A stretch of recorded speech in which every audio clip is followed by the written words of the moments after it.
On est parachat Korach, 5786, Medaber Israël, Chaviv Miranana.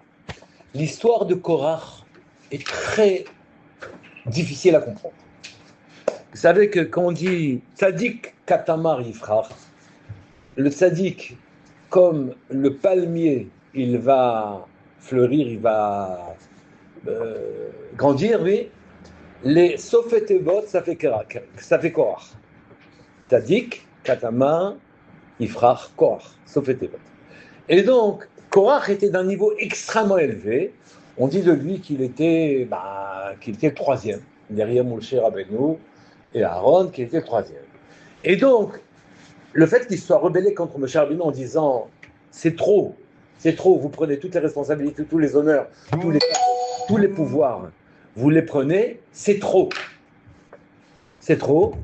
Pourquoi la raison? C'est vous, la matinazou al-kalasio. Pourquoi vous venez vous régenter l'assemblée d'Hachem? Comment c'est possible que vous fassiez ça? D'accord?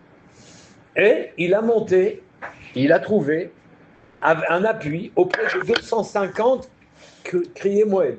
Vraiment des 250 chefs d'Israël sont venus discuter l'autorité de Moshe Rabbeinu, l'autorité halachique, l'autorité, c'est un roi Moshe Rabbeinu. Ils sont venus ici critiquer Moshe Rabbeinu.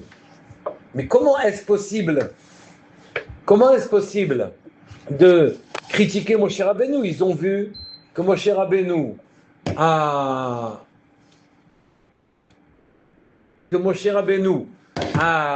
les a fait sortir d'Égypte, que Moshe Rabbeinu les a fait passer la mer, que Moshe Rabbeinu les a fait monter au Sinaï. Mais comment est-ce possible qu'on puisse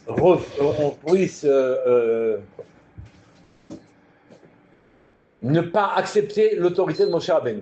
Comment c'est possible, Birlal? Qu'est-ce qui s'est passé? Bon, c'est pas grave. Qu'est-ce qui s'est passé? On a vu que 250 amis de Korach sont venus revendiquer d'être Kohen Gadol avec Korach, oui, et que Moshe Rabbeinu leur a dit attendez jusqu'au matin, vous présenterez effectivement vos bâtons, ils vont fleurir, pas fleurir, etc. Et à la finalement, bon, c'est naturellement que Baruch Hu a choisi Aaron, et ce qui s'est passé, c'est qu'il a demandé qu'on s'écarte de la maison de Korach, de Datan et d'Aviram. Et Moshe a demandé à ce qu'il y ait un miracle particulier, qu'ils ne meurent pas comme on meurt normalement, que la terre souffle sous leurs pieds, et ils sont descendus vivants sous terre.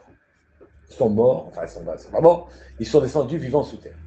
Et ensuite, les 250 ont été brûlés, un feu a traversé le camp, ont été brûlés, qui va s'arrêter parce que Aaron viendra avec les clorettes. Mais en tout cas, ils étaient rassemblés, 250, bien sûr. Donc il y a eu la mort de Datan Aviram qui ressemblait à celle de Korach, et puis tout le reste toutes les autres ont été brûlés.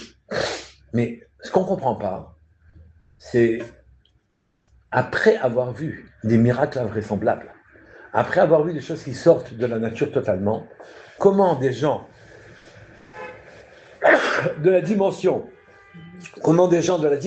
de Korach, ils ont pu en arriver à se rebeller contre Moshe qui est le prophète d'Hachem.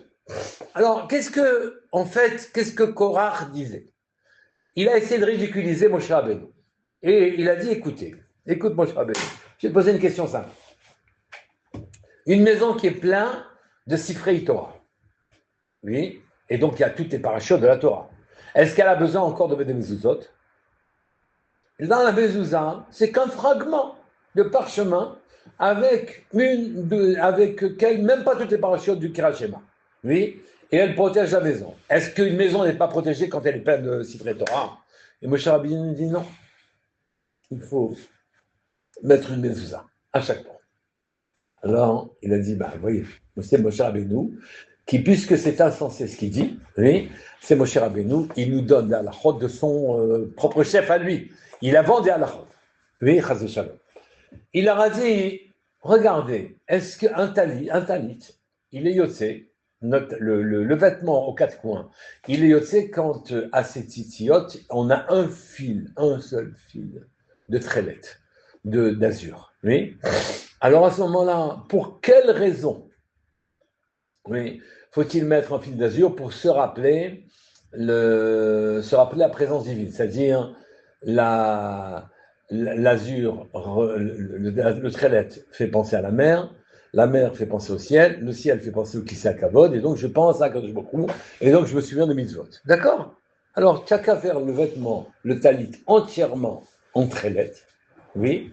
Le trélette, il est pris du chilazone. C'est une couleur bleue qui a été prise d'un escargot qui montait tous les 70 ans de la mer. Ça valait très cher. Oui. Et donc, ce trélette-là, un vêtement entièrement trélette, j'ai besoin encore de mettre un fil bleu. Mon cher Benedieu, il faut mettre un fil bleu. Et il m'a envoyé. Il nous impose, il nous dirige, il nous impose sa déa à lui, parce que ce qu'il dit n'a pas de sens. Oui. Et ça paraît logique ce que dit Korach. Et il a entraîné derrière lui des gens de très haute volée. C'est un peu ce qui se passe aujourd'hui. Vous allez voir à quel point c'est ce qui se passe aujourd'hui. On va y aller tranquillement. Oui. Et donc on comprend l'argumentaire de Korach. Et on comprend que finalement 200 personnes forts et intelligents les suivirent. Et se soient rebellés contre Moshe Rabbeinu, qui pourtant a mené le peuple depuis la sortie d'Égypte sans coup férir. Ils ont reçu la manne, ils ont reçu de l'eau, ils ont reçu la Torah, la mer s'est ouverte devant eux, les Égyptiens ont cédé et les ont laissés partir. Et bien malgré tout, paraissait tellement sensé ce qu'il a dit Korach, qu'il a été suivi par tout le monde. Seulement analysons les choses, très clairement. Qu'est-ce que c'est qu'un talit? Et pour quelle raison il faut mettre un talit? Le Satébet est venu nous expliquer quelque chose de très important. Et il pose un peu la question que tout le monde se pose. Oui. Pour quelle raison devons-nous mettre des titites à un vêtement aux quatre coins? Qu'est-ce que ça arrange? Qu'est-ce que ça nous apporte? Et d'une manière générale, oui, on prend des choses matérielles et on en fait des mitzvot. Oui. En quoi la matérialité de la chose permet d'accéder à une dimension spirituelle quelconque? Tu prends des peaux bêtes, tu en fais des filines, tu prends un loulav, une branche de palmier, tu en fais un loulav, tu prends, et ainsi de suite. Tu prends des fils et tu les mets aux quatre coins de tes vêtements, et alors, ça fait ainsi. Et alors à quoi ça avance? Et surtout que c'est marqué quand on fait, à propos de la mitzvah tzitzit, c'est marqué Ur itemoto ou srartem et kol mitzvot Hashem. Ur itemoto, tu vas le voir Hashem grâce au tzitzit. On met le tzitzit, on ne va pas Hashem. Oui. Et srartem et kol mitzvot. Tu te souviendras de toutes les mitzvot. Oui. Tu te souviendras de toutes les mitzvot. Non, on ne se souvient pas de toutes les mitzvot. À quoi ça rime? Oui. Pose la question le Sfatémet. À quoi ça rime? Qu'est-ce qu'on est en train de faire là? Oui. Et d'une manière générale, qu'est-ce qui se passe avec toutes les mitzvot que l'on fait à partir d'une base matérielle? En quoi elle va nous faire avancer en spiritualité? Point d'interrogation important. Oui. C'est une question que tout le monde se pose. Oui. Tout le monde se pose. Et le Satémet a une réponse magnifique. Et il dit la chose suivante, il dit, en vérité, avec les fautes que nous avons commises, nous avons perdu notre dimension. Nous avons une dimension divine. C'est marqué à notre propos, c'est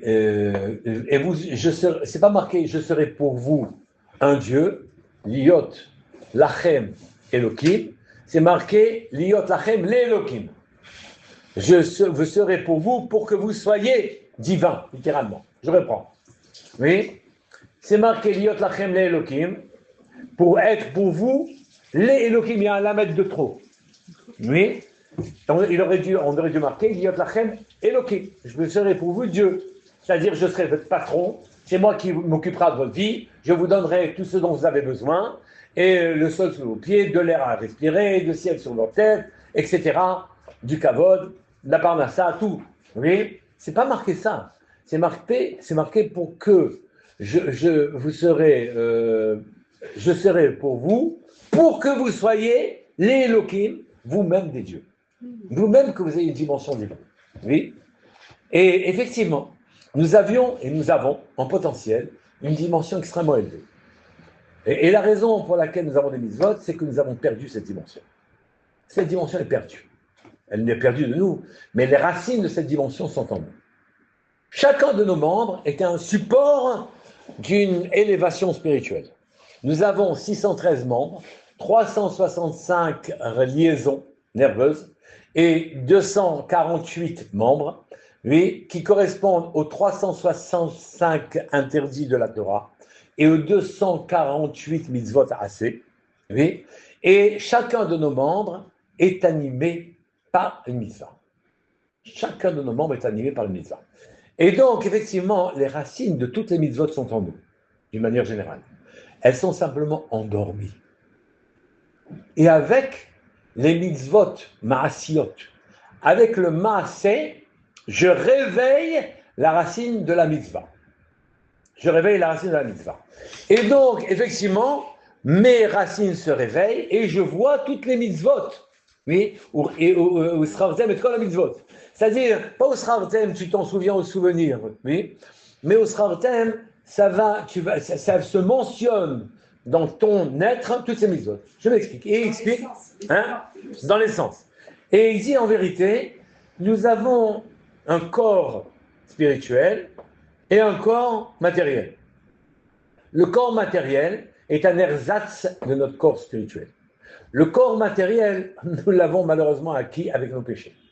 Oui, nos péchés nous ont privés de notre dimension, de notre habit de l'âme. Vous savez que l'âme, toute créature est duelle.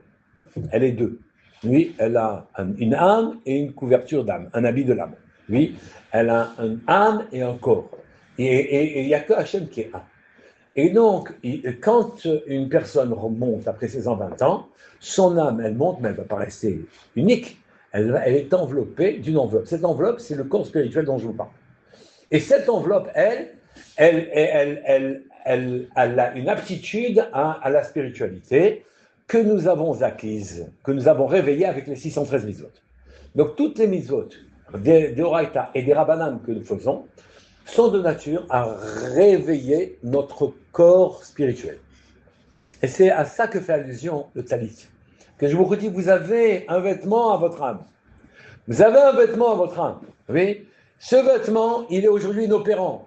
Pourquoi? Parce qu'avec vos fautes, vous avez mis un écran. C'est votre corps matériel qui vous donne la conscience, alors que vous devriez faire basculer votre conscience du corps matériel sur le corps spirituel. Faire balancer la conscience et la faire passer de l'autre côté. Oui, votre conscience, vous êtes conscient maintenant, alors vous voyez avec des yeux de chair et de sang, qui ne voient rien du tout. Ils voient, les yeux servent à ne pas tomber, à ne pas mettre les pieds dans le trou. Ils ne servent pas à voir les vérités. Mais vos yeux spirituels, sikhli, ce qui est sikhli, en vérité, vous permettrez normalement de voir beaucoup plus loin, d'entendre la voix d'Hachem, une voix qui monte sans arrêt du Sinaï et qui toujours, il dit, Elbon, honte à la Torah qui a été abandonnée par les gens. Vous l'entendriez, cette voix-là. Vous devriez sentir les choses. Vous devriez avoir un niveau très élevé de Ruach HaKodesh. Vous avez cette aptitude en vous. Oui, mais vos membres se sont atrophiés. Vous avez un écran qui est votre corps physique, qui lui vous impose sa vision terrestre des choses. Oui, et vous ne savez pas comment vous en abstraire. Vous ne savez pas. Eh bien, sachez que chacune des mitzvot est là pour pouvoir réveiller vos racines profondes. Oui, réveiller vos racines profondes et vous donner accès à votre corps de lumière en quelque sorte. Oui, c'est-à-dire le corps qui est sécrété par votre propre neshama, comme enveloppe digne d'une neshama, digne d'une âme. Le corps n'est pas digne de la neshama. La meilleure preuve, c'est que la neshama de temps en temps dit, écoute, si tu me casses trop les pieds, oui, je vais aller voir ailleurs. Et c'est ce qu'il passe au bout de son 20 ans. D'accord? Et donc, ce qui n'est pas le cas de notre corps spirituel. Elle est patiente. Hein? Elle est patiente. Oh, sans attendre, c'est rien du tout. C'est une minute pour elle. Et donc, ici, naturellement, le challenge, c'est dans le courant de son existence terrestre, oui, de prendre conscience et de développer son corps spirituel. Et ne pas se contenter des perceptions fournies par le corps matériel. Nous, tout ça, c'est à notre portée. Oui. Et donc, il faut faire les mitzvot dans l'état d'acte. Les mitzvot ma'asiot, oui, de mettre des peaux de bête qui sont des filines, de mettre une kippa sur la tête, de mettre des trucs, des mitzvot que le coaching des rabbanim nous a dit de faire. Tout ça, c'est pour nous faciliter la vie. Ce n'est pas facile de retrouver ses racines. C'est même, je dirais, très difficile. Par quoi? Parce que nos sens sont saturés d'informations matérielles et matérialistes. Et même quand je dis tout ce que je vous dis maintenant, oui, je n'arrive pas à m'en abstraire. Oui, il faut une siyata d'Ishmaïa phénoménale. Il faut faire des mitzvot avec les meilleurs kavanotes. Et à partir de ce moment-là, on a des chances, et c'est ça qu'il faut faire, dans le courant de son existence, avant de passer ces 120 ans, de pouvoir rencontrer son véritable habit, l'habit de votre âme, qui vous donne à ce moment-là votre véritable dimension.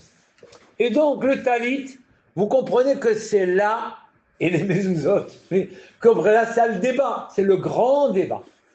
C'est le grand débat, c'est le talit, oui. À quoi ça sert le talit de Trélette? C'est marqué, tu te souviens, tu regardes l'azur, oui, ça Trélette, ça te fait penser à la mer, puisque le chilazon venait de la mer te fait penser au ciel, puisque c'est la même couleur, et au fond de la mer, aux confins de la mer, il y a le ciel, et le ciel te fait penser au Kissa Kavod. Et c'est marqué les Arba Kanfot de ton habit, aux 4 Kanfot. Le mot Kanaf, oui, fait penser aux confins de la terre. Aux confins de la terre. Et aux confins de la terre, c'est là-bas que se rencontrent les Arba Yesodot. Le afar, la poussière, l'eau, l'air et le feu. Oui, se rencontrent puisqu'ils se déploient après les confins de la terre. Et donc là-bas, en vérité, et là-bas on voit qu'effectivement ces Arba éléments, ces 4 éléments, sont en vérité correspondant aux 4 lettres du nom d'Hachem, du tétragramme. Là-bas, aux confins de la terre, au fond du monde, tant que le monde se déploie, on ne voit que les détails. On n'arrive pas à comprendre que tout ça, c'est une seule main qui crée tout. Oui. Mais aux confins, au fond, oui, on se rend compte de tout. Et donc, tu mettras aux 4 coins, 4 fautes de la terre, 4 fautes de ton habit, tu mettras des tzitzit, de telle sorte que tu comprends qu'en vérité, tu devrais aspirer à ton véritable habit de ton âme et pas aux choses matérielles. Et donc les mitzvot, pour matériel qu'elles soient, oui, ont été investis dans le sivouï d'Hachem, d'un ordonnancement. Hachem a ordonné de faire ça, et donc ça a donné à cette matérialité une dimension spécifique et particulière, qui fait que bien que ce soit matériel, alors ça monte. Ça monte, on peut monter avec ça. D'ailleurs, c'est le vrai problème. Le vrai problème des gens du Midbar, des gens élevés. Oui. Le problème des gens élevés, ils disent écoutez, mitzvot, franchement, c'est quelle importance. Faut pas aller dans le détail comme ça. Les gens du Midbar ils ont dit mais on va pas en Israël, quoi. Nous, on va commencer à s'occuper des vaches. On va commencer à s'occuper on va cultiver la terre, on va devenir des Améarès, mais nous sommes des gens nobles, des gens élevés, des gens grands. Oui. Hachem, il ne se réfugie pas dans le détail. Oui, il n'est pas dans distinguer ceci et cela. C'est rien du tout ça. Oui. Et là se cache une des 2 erreurs de Korah. Hachem, il est dans le détail. Il est dans le détail. Hachem, il est dans la matière. Cette matière que les gens du désert ont dit, on ne veut pas rentrer en Eretz Israël, c'est ça le but de l'homme lui-même. Que de retrouver Dieu dans la partie la plus basse qui soit, qui est la partie matérielle. Et donc l'erreur de Korah, c'est de dire, écoute, tu nous embêtes avec des détails, oui, mais est-ce que Dieu il est dans les détails? Lui, Dieu n'est pas dans les détails. Dieu, il est dans le grand. Nous, on reste dans le désert. Et dans le désert, on fait des mitzvot spirituels. On est plein de spiritualité. On est plein, on est des nefashot, il y a faute. On est beau, on est grand, on est spirituel. Et regardez, en Israël, le problème s'est posé que quand tu veux remettre de côté la religion, de manière générale, quand tu écartes la religion, il faut quand même que tu sois une belle arme. Oui. Et donc, nous sommes l'armée la plus moussaride du monde. Qu'est-ce qu'on fout d'être l'armée moussaride? Une armée, David Amelach, il a dit, c'est fait pour tuer tes ennemis. C'est tout. Oui. Une armée, on se défend. Point final. Il n'y a pas moussard, pas moussard. Tu n'es pas obligé de plaire au peuple, d'une manière générale. Je traduis, tu n'es pas obligé de plaire à la matière, de te conformer à la matière. Tu n'es pas obligé. Pas obligé. Tu n'es pas obligé. On te donne un cahier des charges. Je t'explique, dit Hachem, ce que tu vas faire avec ce monde et tu vas me rechercher dans le pain que tu manges. Tu vas me rechercher dans les peaux de bête que tu manges. Tu vas me rechercher dans le loulav que tu cueilles. Tu vas me rechercher dans les récoltes dont tu vas prélever, trumot ou masrot. Oui. Tu vas me rechercher dans le comportement que tu auras avec ton ami. Tu vas me rechercher dans le détail, de manière à ce que ce monde, qui est un monde bas, oui, qui a été le monde où s'est réfugié Adam Arishon après sa faute. Je beaucoup l'a dit, tu descends du Gan Eden, je te donne un monde. Oui, il a bien fallu trouver un monde correspondant au monde de la faute. Oui, et dans ce monde-là que j'ai été obligé de créer, tu vas me refaire revenir. Et donc c'est dans le détail que se trouve Hachem. Dans la matérialité, on la recherche. C'est dans les détails des halachot que l'on va trouver Hachem, pas dans l'intellectualisme. Oui, ça c'est les erreurs des gens qui pensent que la beauté de leur âme, c'est de s'écarter de la religion, parce que Korach a fait cette erreur-là, il est descendu vivant sous terre. Vivant sous terre.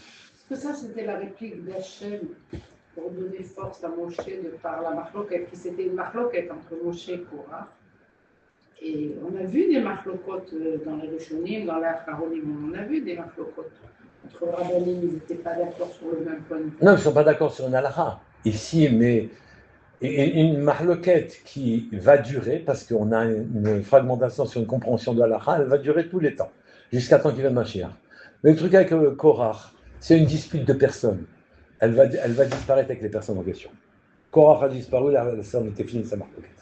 Les 250 sont morts, c'est terminé. L'affaire est réglée. Tandis qu'après la ptira des Tanaïm, les marloktot de Torah continuent de dire mais c'est un sechel qui fonctionne. Voilà. Et donc, ce que j'ai dit un Pirkei Avot. Hein. Et donc, ici, là où on en est, l'erreur de Korach, c'est de ne pas comprendre que Dieu est dans le détail. Dans le détail. Dans le détail de toute la halachot. Que c'est là nous, on a le devoir de le rechercher, je veux dire, excusez-moi. On a le devoir de le rechercher dans le détail de la matière et de retrouver sa présence dans ce détail. Et donc, quand Moshe Rabbeinu vient, et il dit à Korach, de manière générale, et lui, il faudra mettre un fil de trélette, un tissu qui est entièrement trélette, puisque, Korach dit, attends, trélette, c'est pour que tu te souviennes de la mer pour que tu te souviennes du ciel, le ciel pour que tu te souviennes du Kiseh HaKavod. Et donc, qu'est-ce qu'il y a besoin de mettre encore un fil quand tout le vêtement il est très laid? Oui. Moshe Rabbeinu vient et lui dit, tu sais, tu n'as pas compris. Tu n'as pas compris quelque chose de fondamental. Oui. C'est qu'il n'est pas possible que le vêtement entier soit très laid. Pas possible. Traduction de ce que je viens de dire maintenant. Oui. C'est que, même si vous êtes monté au Sinaï, même si vous avez vu la mer s'ouvrir devant vous, Hachem vous sauver d'Égypte, monter au Sinaï, entendu la voix d'Hachem, vu les éclairs et la présence divine, oui, ce n'est qu'un filament de spiritualité. Oui. Toi, tu es en train de dire, mais nous sommes tous montés au Sinaï. Moshe Rabbeinu, nous sommes tous Kulam Kdoshim. L'Aïda israélite, elle est entièrement Gdoucha, on était tous au Sinaï, on a entendu Hachem. On est tous très laids. On est tous azur. On n'a pas besoin, on est déjà Kadosh. C'est faux. Je suis monté au Sinaï. J'ai entendu Hachem. J'ai vu les éclairs. J'ai vu tout ce qui s'est passé. Mais ce n'est qu'un fil de Gdoucha. Il n'y a pas de talit, de vêtements, de l'âme entièrement très net. Maximum un fil. Et c'est ça que tu dois comprendre. Oui. Même moi, Moshe Rabbeinu, il était à Arnav, oui. Moi, c'est un fil. C'est tout. On est tous que des fils. Tu as beau monter au Sinaï, parce qu'en vérité, nous savons que Korach était un grand à ce point-là qu'il avait Ruach HaKodesh. Il avait Ruach HaKodesh et il a vu dans sa descendance qu'il y aurait Shmuel qui était Keneged Moshe Rabbeinu et Aaron. Oui. Et il a dit, si moi j'ai un enfant comme celui-là, ce que je dis, ça a de la valeur. Oui. Si j'ai un descendant comme ça, il n'a pas compris que Kajbouro va être Messader et Yannim de ses fils qui vont faire tchouva, qui vont avoir des descendants, et que ces descendants vont donner Shmuel, et que c'est vrai que Shmuel était très élevé, mais que lui, il avait tort. Parce que ces erreurs sont des erreurs fondamentales. Tu as beau être au Sinaï, ton habit, il n'est pas très laid. Ton habit, ton vêtement, ton corps qui est au Sinaï, il n'est pas très laid. Il est un fil de filaments. Oui, de choses spécifiques et divines. Oui. Et donc, ça, c'est les erreurs de Korah. Mais il y a une erreur encore plus fondamentale que celle que je viens de vous dire maintenant. Puisque maintenant, c'est quelqu'un qui a, n'oublions pas, qui a Ruach HaKodesh. Et quelqu'un qui a Ruach HaKodesh, on se demande comment il peut fauter. Il répond, j'ai Ruach HaKodesh. Mais si je comprends que je suis entièrement Kadosh, à partir de ce moment-là, ce que je dis, c'est Torah Missinaï. Mais ce qu'on vient de te dire, c'est que tout ce que tu diras n'est qu'un fil de quelque chose. Tu n'auras jamais un habit entièrement très laid. Oui. Et surtout, tu n'as pas compris quelque chose. C'est que, d'une manière générale, tout ce que nous avons comme savoir, comme compréhension, comme intelligibilité, tout ce que nous avons comme intelligibilité, c'est en vérité l'intelligibilité d'un Kéli. Je m'explique. Est-ce que j'ai une bouteille de vin? Est-ce que la bouteille se confond avec le vin? Non. Le vin, c'est le shefa, c'est la chose, c'est la matière, l'essence de la chose, c'est le vin. Oui. La bouteille n'est que le contenant. Oui. Le contenu, c'est ça qui compte. Mais le contenu, tu le connais, tu ne peux pas juger en étant contenant du contenu. Tu n'es qu'un kéli pour recevoir une bracha d'Hachem. Donc tout ton savoir intuitif, intelligent, logique, scientifique, c'est un savoir qui est limité à celui d'un kéli qui n'a pas encore reçu ce qu'il devait recevoir. Donc ton savoir par essence est limité. Tu ne peux pas te limiter à ce que tu comprends naturellement, car comme tu n'es qu'un kéli, tu n'es que comme une bouteille vide qui va prendre sa personnalité avec ce que cette bouteille va recevoir. Donc ton intelligence est une intelligence de kéli. C'est pas l'intelligence elle-même, c'est pas l'essence de l'intelligence. Et donc, à partir de ce moment-là, en tant qu'homme, oui, tu dois recevoir ta prophétie, ton Ruach HaKodesh. Tu ne l'as pas naturellement. Ta logique et ta compréhension et ton intelligibilité n'est pas une intelligibilité et une intelligence sur laquelle tu peux t'appuyer. Oui, parce que tu ne sais pas ce que tu vas contenir demain comme idée qui te sera dispensée depuis en haut. Tu ne sais pas ce que tu vas voir comme névoie demain, comme Ruach HaKodesh demain. Tu ne sais même pas disposer de ton corps spirituel. Tu n'y arrives pas. Et donc maintenant, toute ta réflexion est entachée de ta matérialité, est entachée du fait que tu es encore d'une certaine manière vide. Et même si tu es un peu plein, parce que tu es monté au Sinaï, et que tu as entendu Hachem, ce n'est qu'un filament, et que demain Hachem pourra te donner une dimension bien plus élevée que celle que tu as maintenant. Donc ne t'appuie pas avec tes impressions actuelles, car elles ne sont que celles d'une bouteille vide. Elles sont pas, tu n'as pas encore reçu ton vin. Et donc, d'une manière générale, nous sommes là pour apprendre ce que la Torah nous dit. Pas pour décider que je dois la mesurer la Torah à l'aune de mon intelligibilité. Ce n'est pas possible. C'est elle qui va me dire quelque chose. Ce n'est pas moi qui va dire sur elle quelque chose. Je n'ai pas à dire ça. Et l'erreur de Korach, c'est de ne pas comprendre que les hommes, d'une manière générale, n'ont qu'une dimension de Malchut, une dimension finale, une dimension de Kéli qui reçoit. Les 10 sphirotes qui sont au-dessus de Malchut sont des sphirotes qui amènent quelque chose. Malchut n'est là que pour recevoir. Malchut ne peut pas avoir une intelligibilité. Il ne peut avoir que des bonnes cadeaux. Elle ne peut pas avoir une intelligibilité totale. Avant qu'elle reçoive la totalité du shefa qui descend, de l'abondance, d'intelligence qui descend des cieux.